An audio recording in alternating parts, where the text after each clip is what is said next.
今天住的民宿是当地民俗摩梭族传统的木造房子，后面的山坡在雨季的时候会长满菌菇跟松茸，但也只有当地人才知道它们具体的位置。在路上，足迹。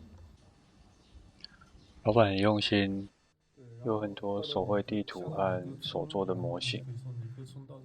老板来这边开业十几年，身为外地人，之所以可以待这么久，他认为是因为摩梭族的真诚和淳朴，而这一切都来自于摩梭族的宗教信仰。这边也都一样是公路。这边一样都是公路啊，都是公路。然后到了，你看能不能走到小落水啊，或者离山这个地方，大落水到离山到小落水这边好像是有25公里的样子。从丽江坐客运到泸沽湖大概会花4个小时。那客运会停在大落水的位置。大落水是一个相对开发比较早的地方，有很多的民宿还有饭馆。那我预计花3天，跟藏族的传统一样，就是会顺时针的转山或转湖。那我第一天会从大落水出发，顺时针沿途会经过里格半岛。那里格半岛上面有一个观景台，可以俯瞰整个泸沽湖，这边视野绝佳。第一天预计会在小落水这边住一晚，第二天会经过达祖码头，然后往女神湾的方向前进。女神湾是一个观赏日落的好位置，之后会翻过女神湾的后山，来到洛洼，一个相对比较没那么商业化的地方，比较原始。然后第3天就会从洛洼这边出发，回到大落水。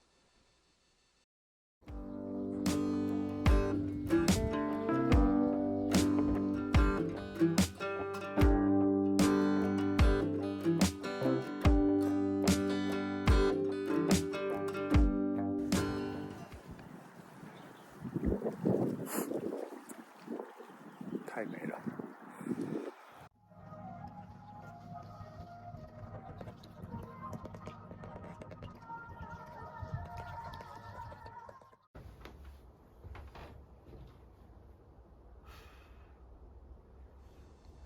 此时很犹豫，到底要不要在这边写生，但又怕后面的行程被拖累。但早上这里实在太美了，所以还是决定留下来画一下女神山。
现在在走往里格半岛的路上，然后右手边是今天早上出发的地方，大落水。然后中途在小鱼贝那边画了一下女神山，所以也多花了一点时间。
要不要骑了？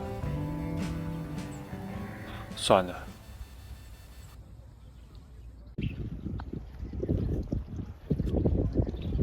一个半岛上有一些就是废弃的民宿，现在从里格继续往前走，准备走到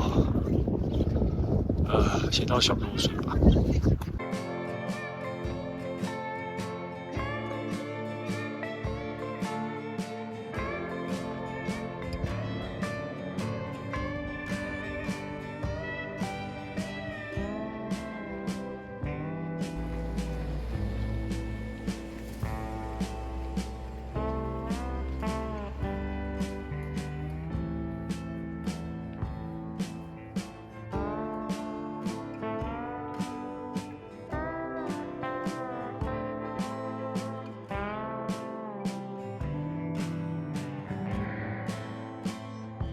今天就住在小落水这边。你没有煮饭吗？刚才给2位陕西的帅哥载了一程，所以现在很快就到达竹码头。就是昨天本来要走到这边是比较热闹，然后住的比较多这样，所以我今天就偷懒了一小段，然后继续从大竹码头这边往女神湾的方向走这样。竹码头这边是算是四川，就是泸沽湖的一边属于四川，一边属于云南。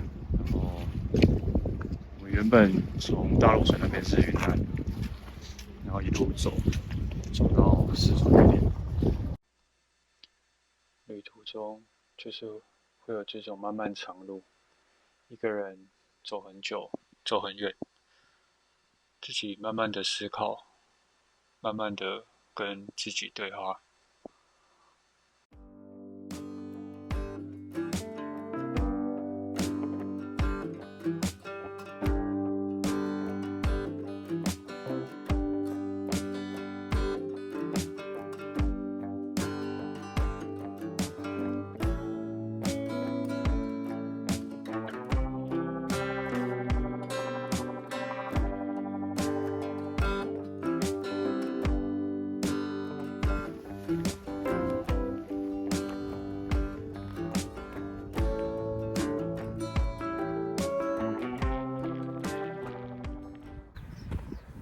这一路上的比较像当地人，就是你会遇到当地人，然后你会看他去种田，然后会有羊啊牛啊，就是在路上吃草，这样觉得这边在心境上有一个转换，就是真的旅行还是要进到别人的日常生活里面。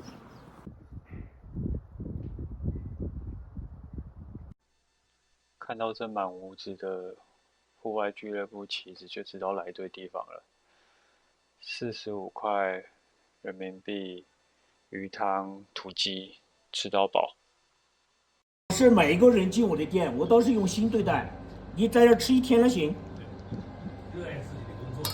现在你看，而且做出一个对，是吧？要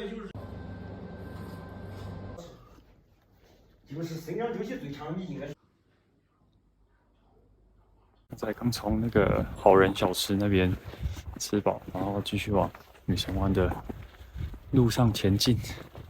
刚才那个好人小吃的老板真的好热情，然后那个东西是真的很好吃，价格也很实在，这样。难怪他那个就是满屋子都是一些俱乐部啊、登山或是骑脚踏车有的没的俱乐部的旗帜，然后蛮有缘的，就是我刚才就是在地图上滑到，然后我就直接走进去这样。那我蛮喜欢这个地方的，对，觉得来泸沽湖如果没有来这边，就感觉会少了蛮多东西。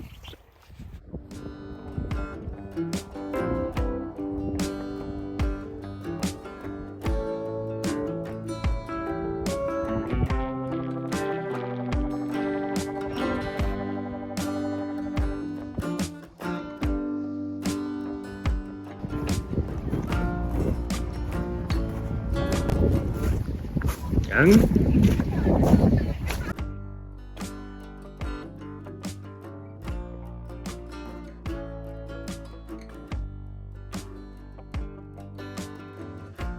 神湾到了，这边应该会直接正对女神山。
居然被邀请拍照，两位是从广东自驾过来的，很好意要载我一程，但我本来就是过来徒步的，所以就拒绝了他们的好意。在缆车就是无的了吧？在缆车上就无的，全程都是无的，就还是要上去想要赌一下，对不对？对。继续往洛洼前进，但发现6月份之前是森林防火，过不去。这个地方不到6月份都是不保险，对，有点可怕。这2年招了好多当官的都下课了。你去了那个昆明，你也要去一下，然后你去石林，我觉得你要去一下。女神湾那边的山被封山了，所以栈道就过不去。这样一来，如果要继续走下去，必须要走回头路，然后加上后续要后半段草海的部分，今天从那边过来的人都说那边的景色现在蛮普通的，就是蛮多枯草的，所以就决定没有要再继续走下去。那在刚才那个女神湾的警卫室遇到了从苏州来的春哥，所以我们就一起打车回大洛水。春哥算是刚退休，然后一个人很自由的出来独自旅行，目前也出来2个多月，然后他会一路往北去避暑，大概半年后才会再回家。1个月在变的嘛，就是说，它是什么呢？就涨潮，那个海，这都是海嘛，落潮了就是一条路，叫天桥，就是你可以走过去，或者你可以走回来，就走到那个山，走到那个山，它就非常有特色。这在全中国、全世界都是很有特色。这笔架上，我非常喜欢这种山，就是它有潮。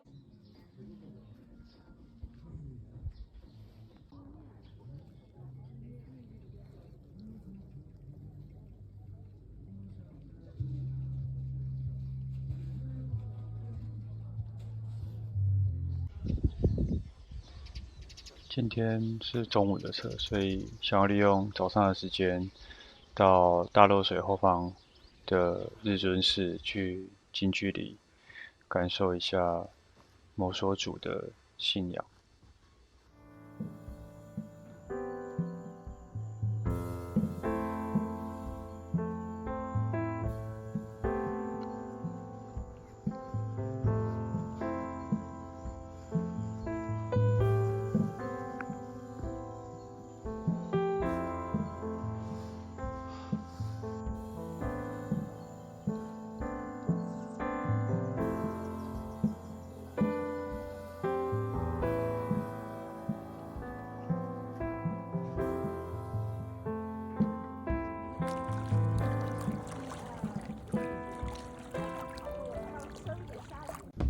下一集将前进虎跳峡，感受长江流过玉里雪山与哈巴雪山之间峡谷的澎湃。